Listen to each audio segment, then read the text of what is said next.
Welcome to the Teaching Literacy Podcast.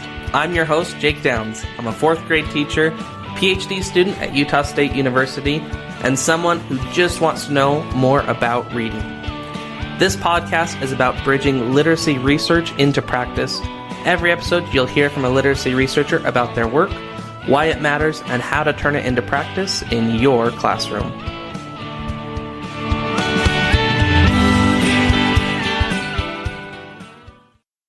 Hello, and welcome to episode 17 of the Teaching Literacy Podcast. I hope your summer is going very well.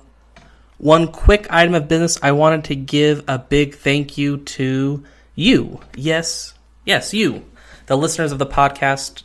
I'm here because I believe that when literacy teachers are given access to current research, they make better instructional decisions in their classroom. And as I watch the podcast grow, it's clear to me that folks out there like yourself are believing the same thing. The podcast is growing because there are listeners spreading the word and sharing episodes they find valuable with their colleagues. All the other standard metrics are great. So, rate the podcast, share it on social media, tweet it, whatever. But the one thing that I believe will make the most influence is sharing the podcast. So consider who might benefit from the show and let them know. Together, we're going to help teachers help kids become readers. So thank you. And today's episode is no exception to that. I am very excited for the discussion that you are about to listen to. Homogeneous grouping is a very popular practice, especially in younger grades.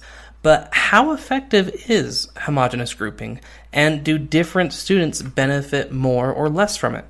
My guest today recently published a study investigating those very questions. Her name is Dr. Susan Patrick, and she is a postdoctoral scholar in the Department of Leadership, Policy, and Organizations at Vanderbilt University. Her research interests include school improvement and school-based mechanisms that shape student outcomes, and she's also interested in how educational policies and practices can influence racial and socio-economic equalities. Dr. Patrick and I have a great conversation about homogeneous grouping, different schools of thought around the practice, how effective the practice is statistically, and who benefits from it. We finish our conversation with talking about how to maximize homogeneous grouping in your classroom. This is a great discussion on a very popular practice that you don't want to miss. After the show, stick around for my 2 cents on the topic.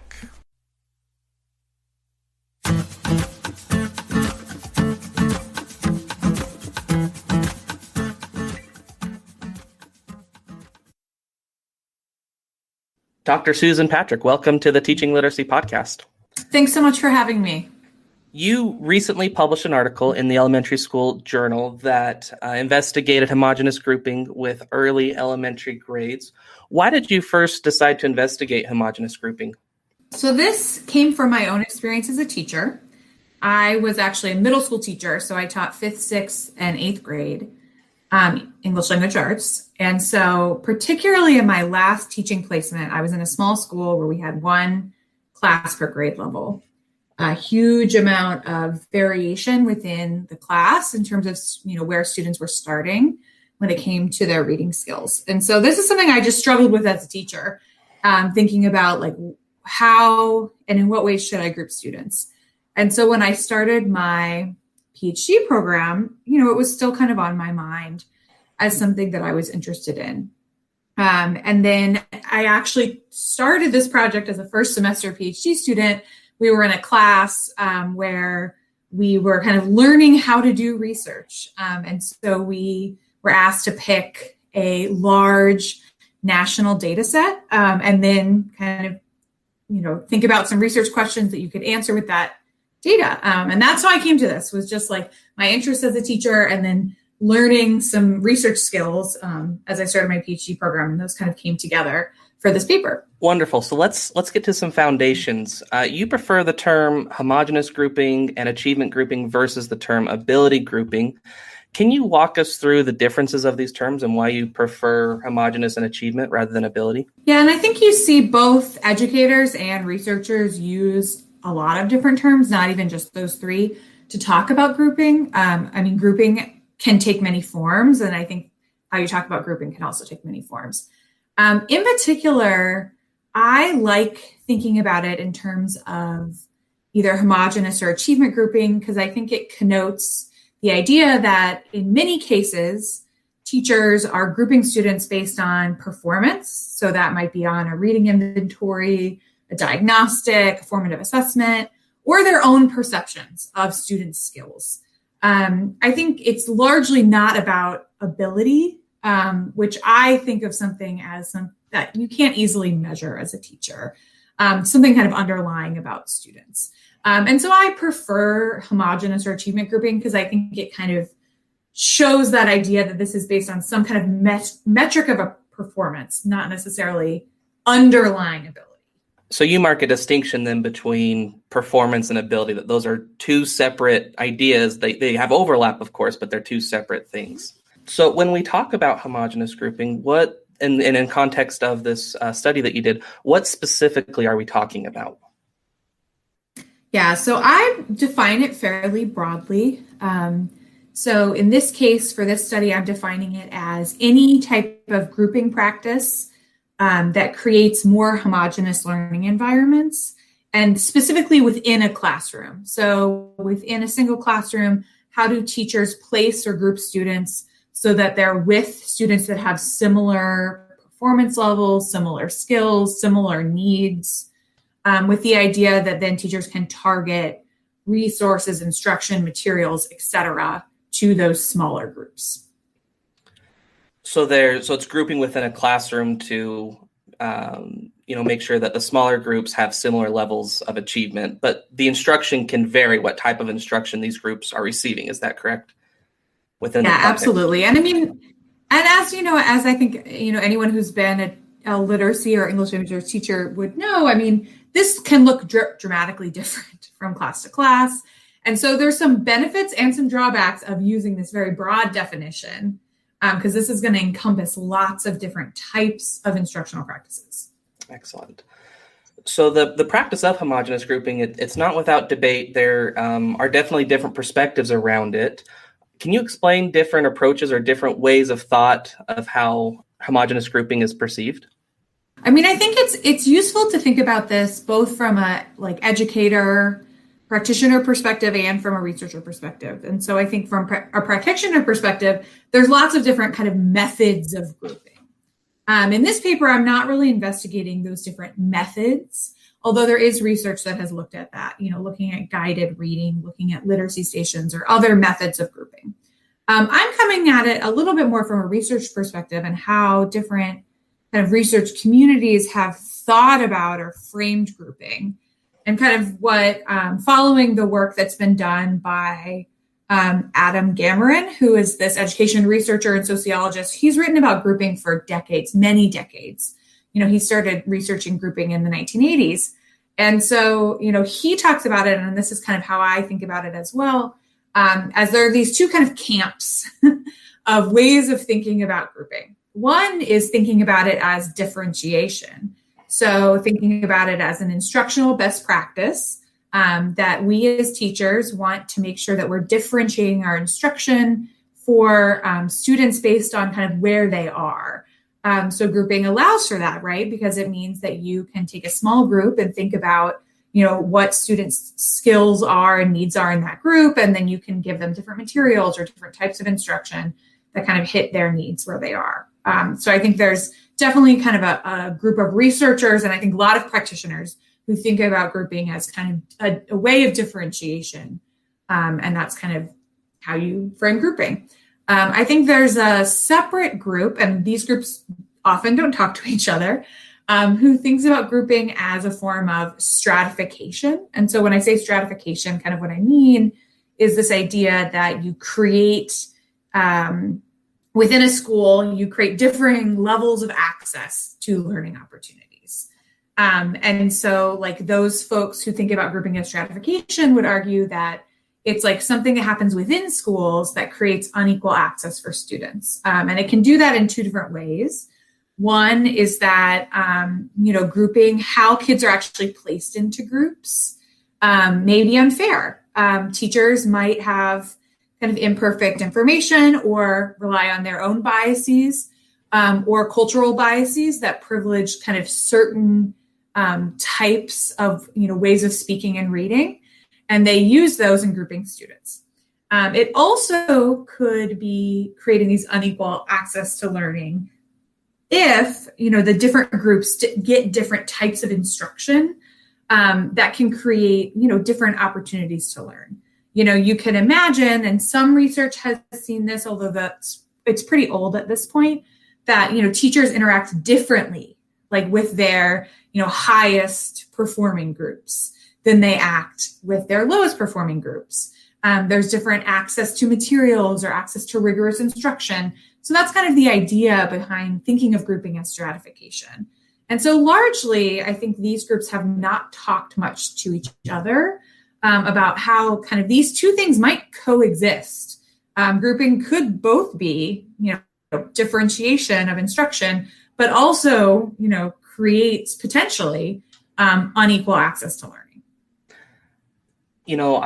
When I read that part in your paper, I was, I've heard both approaches in my studies. I've, the more the sociological perspective with the stratification and then the academic side of differentiation, but I hadn't heard it framed within homogeneous grouping. But it interests me because I think of, there's, Richard Allington did the study in the 80s where, he found that the lowest readers were, even accounting for their errors, they were interrupted more than the higher achieving readers, and sort of saying that whether implicitly from the teacher that the student was almost disallowing or not really supporting that student to become a better reader because of their more frequent interruptions of not allowing that reader to get volume. And it's interesting, a very interesting perspective. Yeah.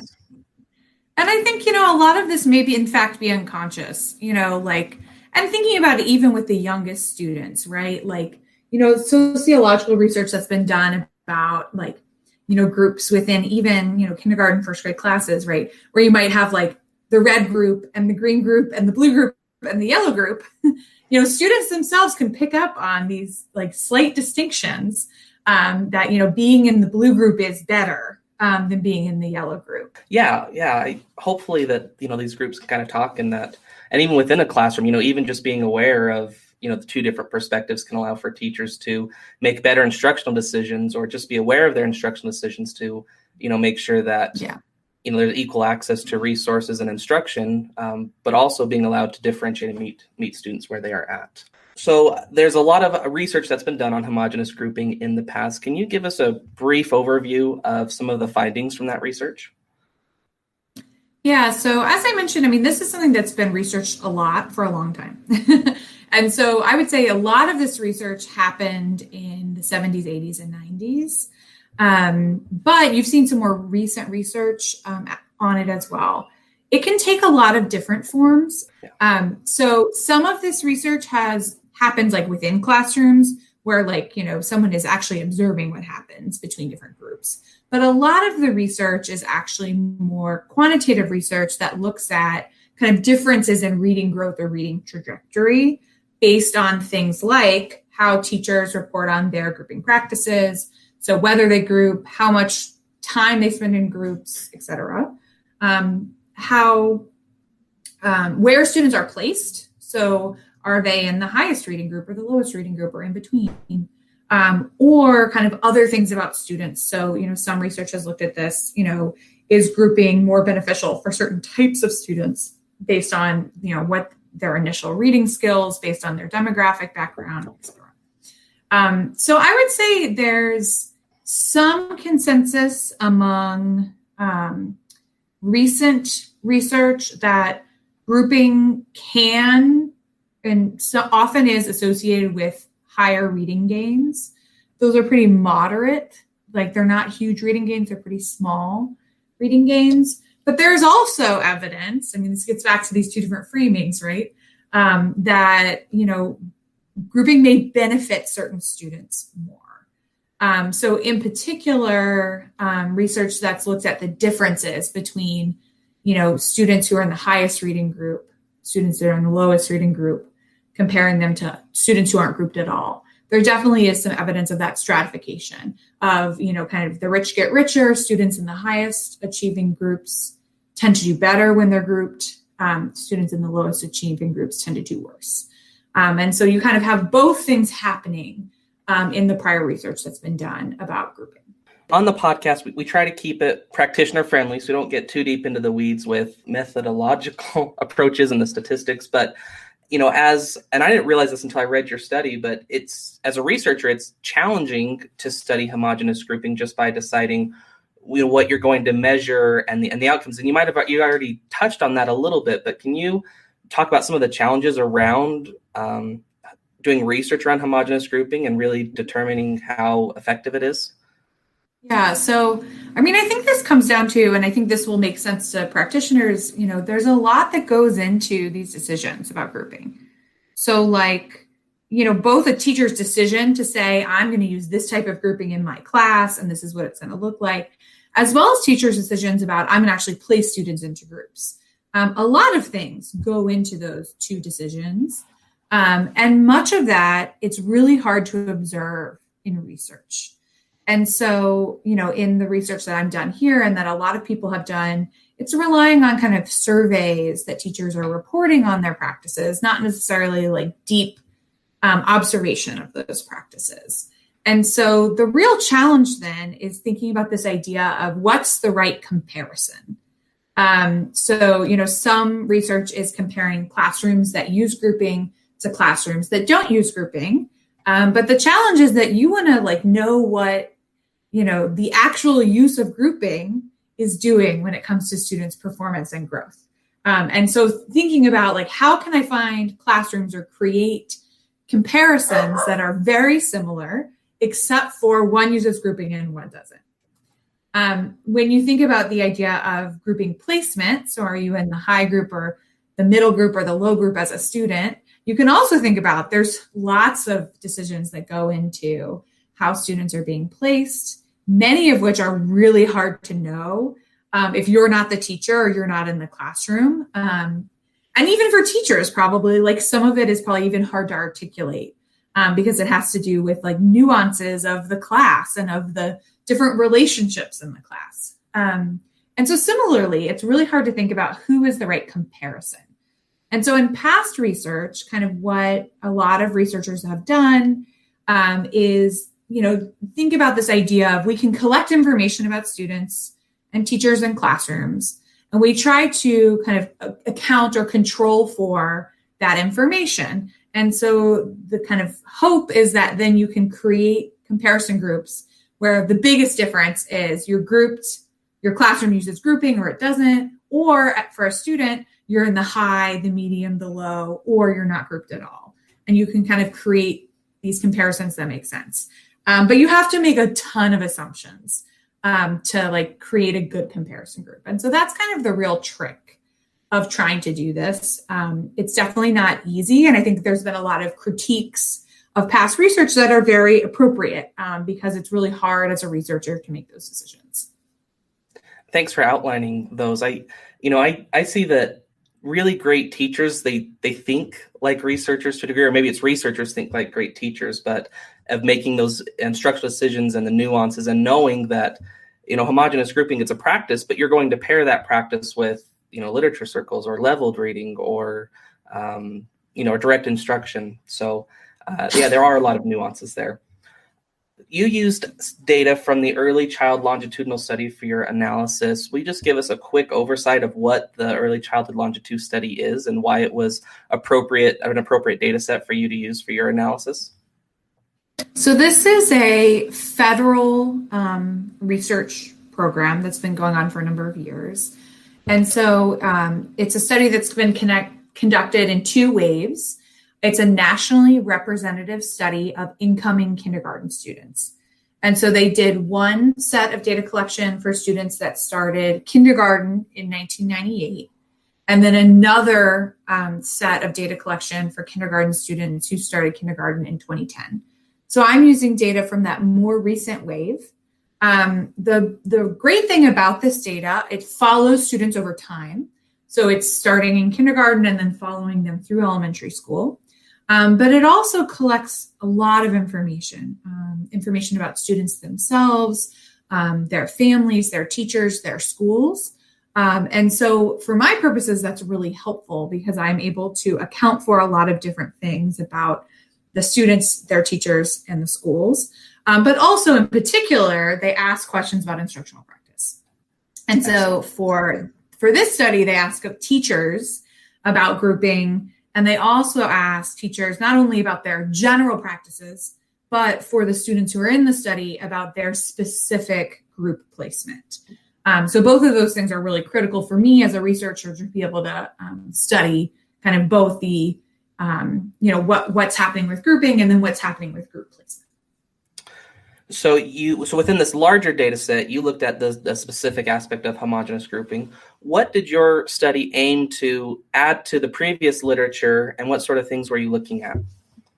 Yeah, so the kind of big idea with this paper is that, kind of as I talked about before, a lot of the prior research on grouping has tried to take kind of all these observable traits about students, teachers, schools, and create these kind of equivalent comparison groups. So one that uses grouping and one doesn't, or one, that looks at group placement. Are you in the high, middle, or low group in your class?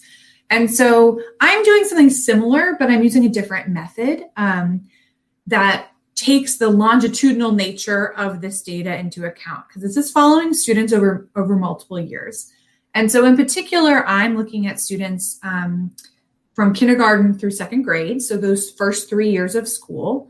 And I'm particularly interested in thinking about students who are homogenously grouped in some years but not others, or whose group placement changes from one year to another.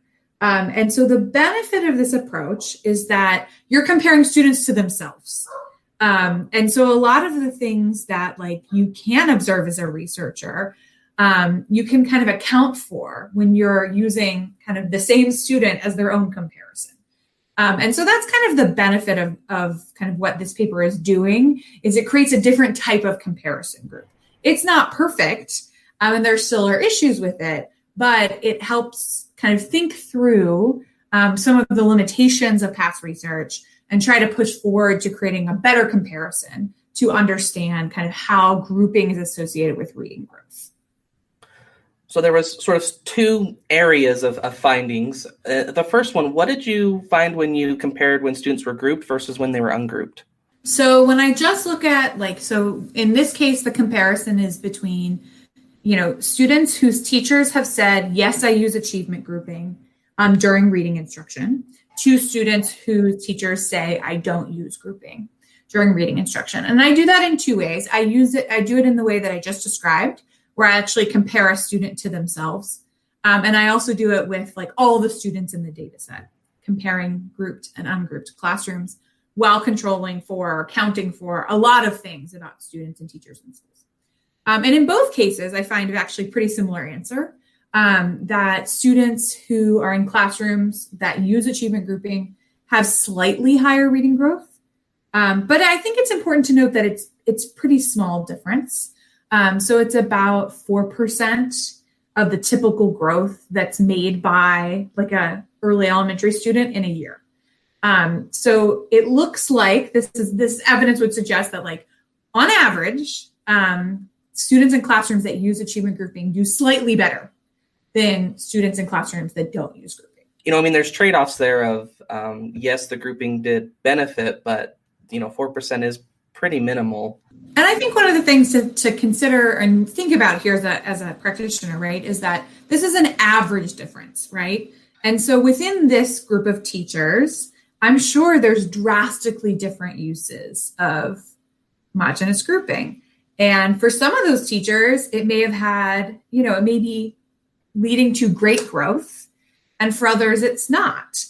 So this is just an average effect. And so for an individual teacher, there's going to be, variation from that. Absolutely. So once you did that sort of first analysis, you dug a little bit deeper and investigated differences between low, middle, and high achievement groups. And this is where we start to get into nuance. This is where it gets really interesting. So in this analysis, what did you find? So I did kind of two steps to this. So the first step was kind of changing the comparison. So I'm no longer just saying, you're in a classroom that doesn't use grouping versus a classroom that does use grouping, but instead using students' reported placement. So because I have teacher survey information about individual students, I'm able to know this student was in the lowest achievement group in their class, or this student was in the highest achievement group in their class, or they were in one of the middle groups.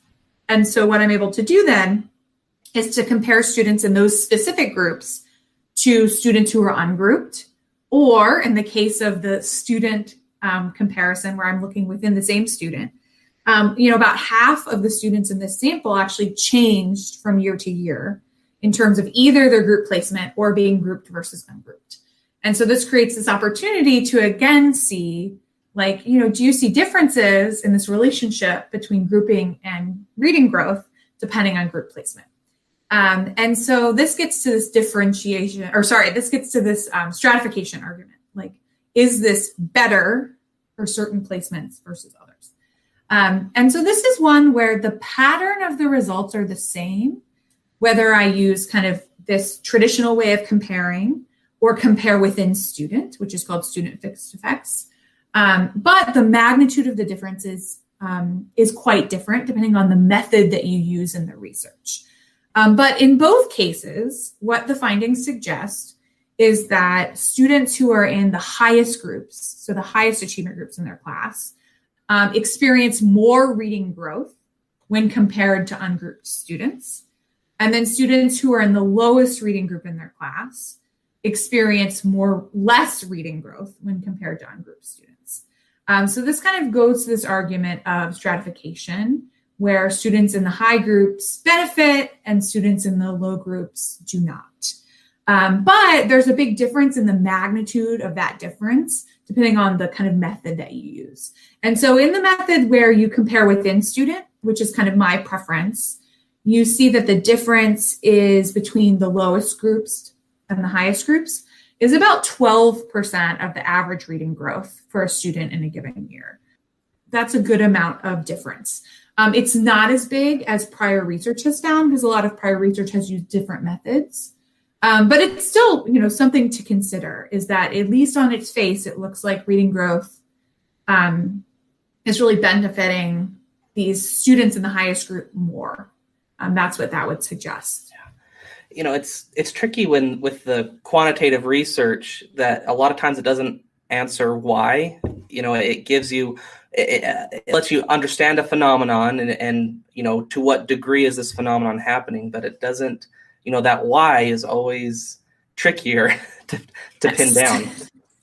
Definitely. And that's where I think qualitative work or research in classrooms can help better understand that phenomenon.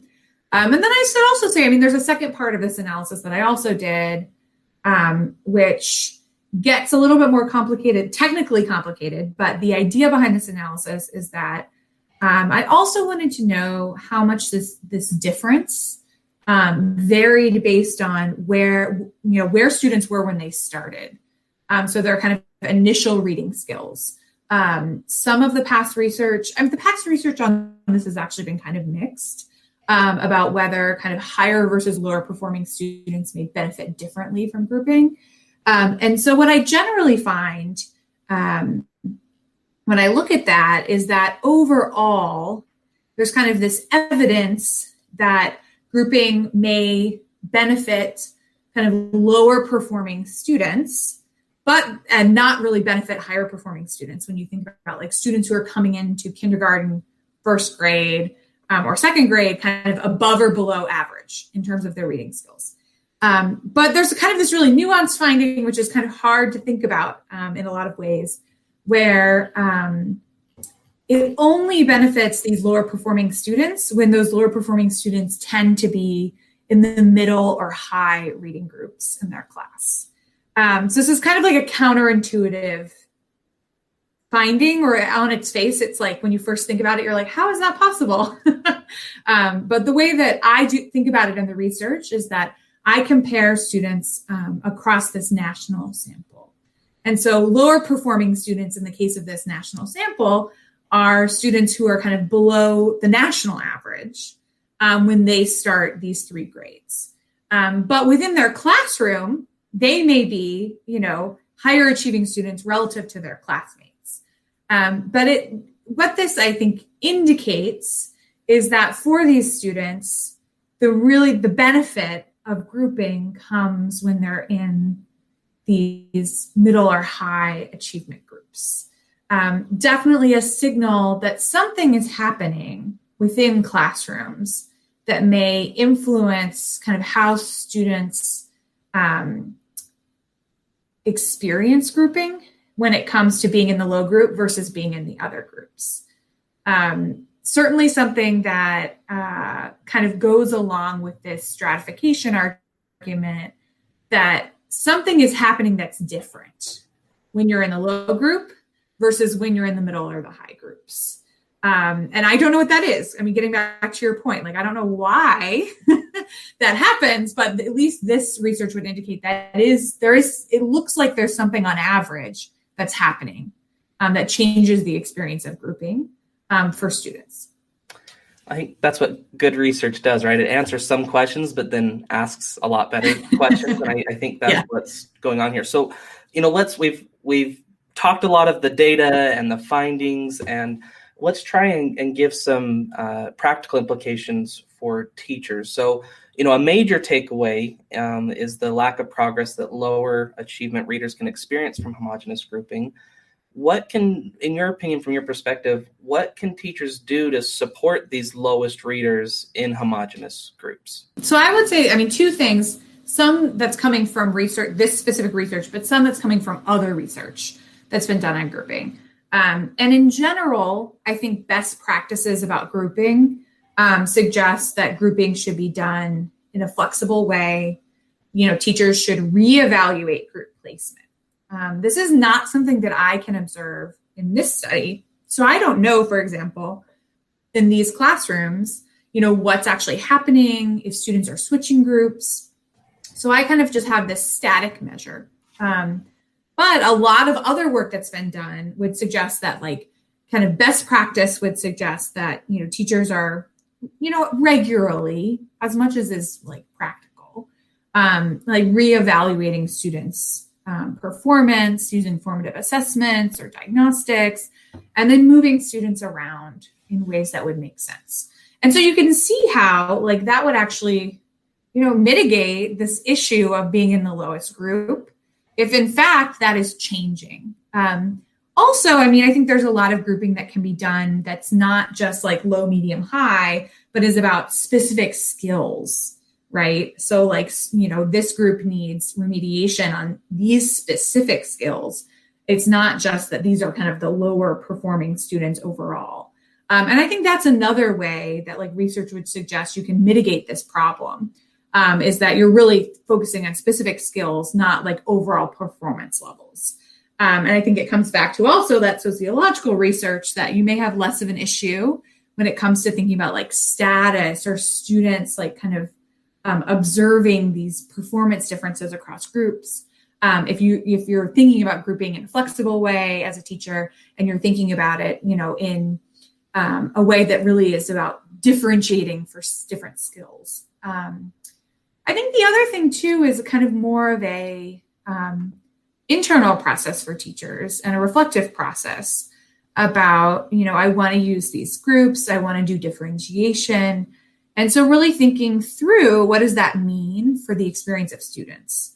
And, I think that's something that you can get help with from, instructional coaches or other folks in the building about what do I actually do when I'm with these different groups? And, are those, is it, some of that's going to be appropriate differentiation. They may need different texts, they may need different supports.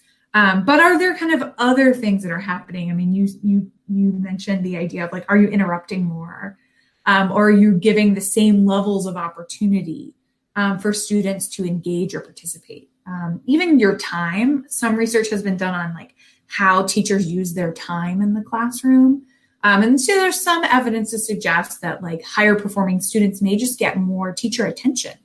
Or the nature of that attention may be different. So I think some of it is just thinking through What does it mean for the students that they're in these groups, and like, what are you doing differently? And some of those differences are going to be good and appropriate, and some of them may be things that you don't intend. So kind of thinking through that and having people help you think through that. Because sometimes, it's hard to do that in the moment, and having someone else come in and observe or help you think through that can be really helpful. Excellent. So, maybe we can set up sort of an example and a non-example here. So a non-example of, or perhaps not the best way to use homogeneous grouping would be, setting it up once at the beginning of the year, and those are the groups that they're going to be the whole year. And then those groups are just based off of some sort of initial placement test, but not necessarily, attending to specific, phonics skills or fluency skills.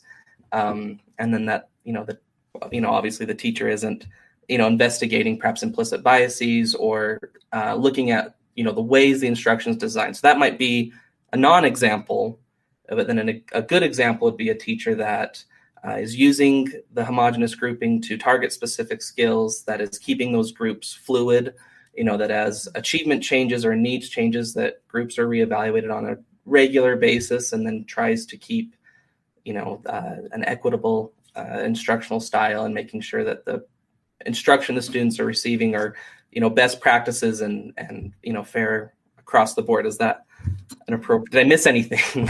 Yeah, I think that's right. Sounds easy, yeah. Right? Yeah. No, I think I think it's really important to note here, right? Like, this is really difficult. This is one of the hard things about being a differentiation and being really critical about your practice. This is really hard work. And so I don't want to discount it and just say like, yeah, just do that and everything will be fine. I think it's really hard. It's really hard work. But I think it's certainly something that like the body of research would suggest that, doing those things in concert with each other is really going to help support, students' growth and their performance overall. So, perhaps we can't say this for sure from your study, but, we could make the assumption that teachers that are sticking to that best practice, hopefully they would see, higher than that 4% average that you found on the effect size. And then those lower students, not that there isn't that widening gap, that Matthew effect that's happening. Hopefully that would help be mitigated to make sure it's successful for all readers. Yeah, that's right. That's definitely the hope. Because I would not read this study to say like grouping isn't worth it. But just that like both of these things are happening. I talked about those two framings, right? And I think that this is evidence that actually like, yes, both and that like grouping both can be, potentially a useful tool for differentiation, but it also can be a tool for like creating inequities. And so I think just keeping those things both in mind seems like an important implication here. Excellent. Well, did we miss any of the practical implications? Is there anything else you wanted to speak to in that area? No, I think that's good. I think there's lots of other great research out there about more specific best practices. So certainly I encourage, teachers and coaches and, folks to seek that out, because there is a lot of kind of good work out there that's much more specific about like, how can I implement this in my classroom? This has been a fantastic conversation. Final question for you, Dr. Patrick. What do you think makes a good teacher? This is a great question. So I would say, first and foremost, and I think most importantly, like teachers need to have a deep care and respect for their students and the families that they serve. But beyond that, kind of my take is really that like good teachers come in many forms. I don't think that good teachers are born. I definitely think they're made. And a lot of my work outside of this paper actually focuses on like schools as workplaces. And, I really think that, there's a lot that goes into making a good teacher. And individual teachers, they do a lot. But it also really matters like the supports and the organization that surrounds you. And that there's lots of ways that teachers can be supported to become better and become excellent. And so, I hesitate to say like, you need these 5 individual qualities.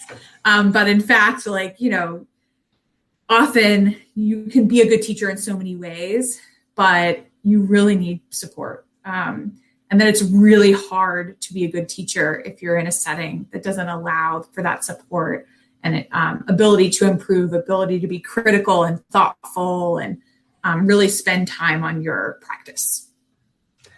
Dr. Susan Patrick, thanks for joining us on the Teaching Literacy Podcast. Yeah, no problem. It was great to be here.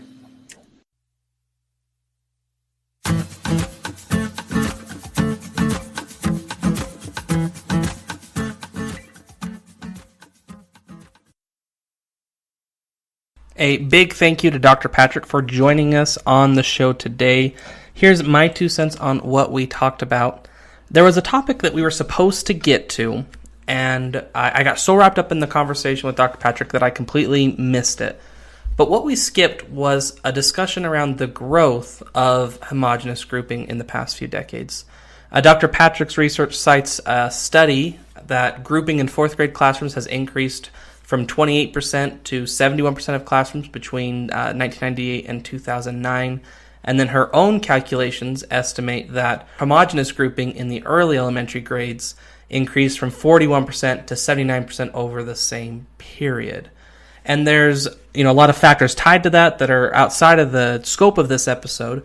But what those statistics suggest is that in 2020, you don't have to go very far to find a classroom or grade or school that is using homogeneous grouping.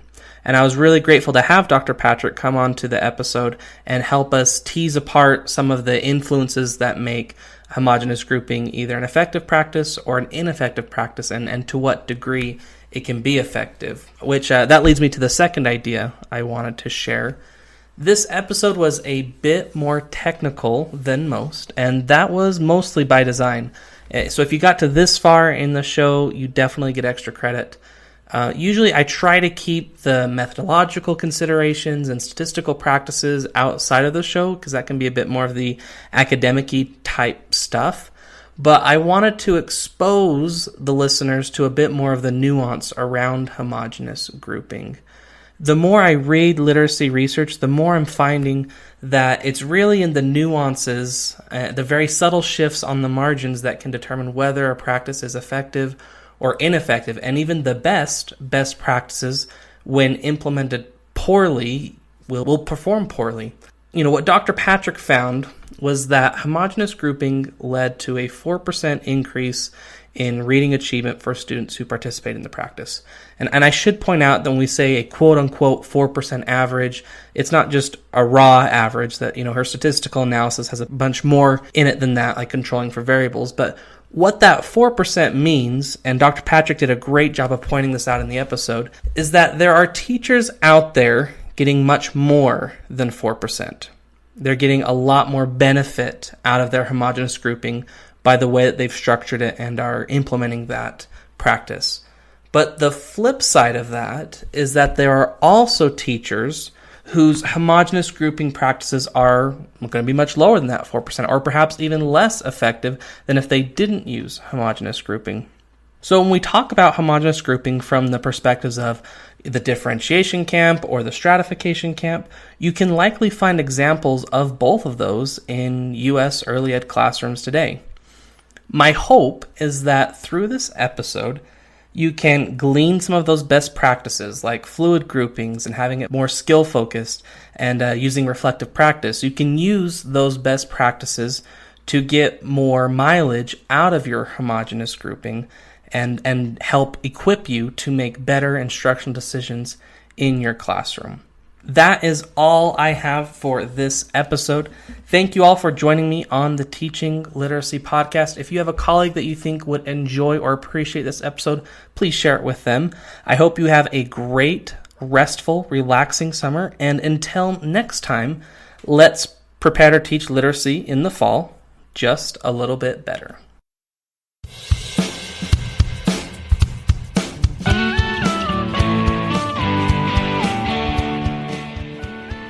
Thanks for listening to our conversation today. Remember to check out the show notes for more details. If you have feedback or a show idea, feel free to email me at teachingliteracypodcast@gmail.com. This is Jake with the Teaching Literacy Podcast, and until next time, Let's go and teach literacy just a little bit better.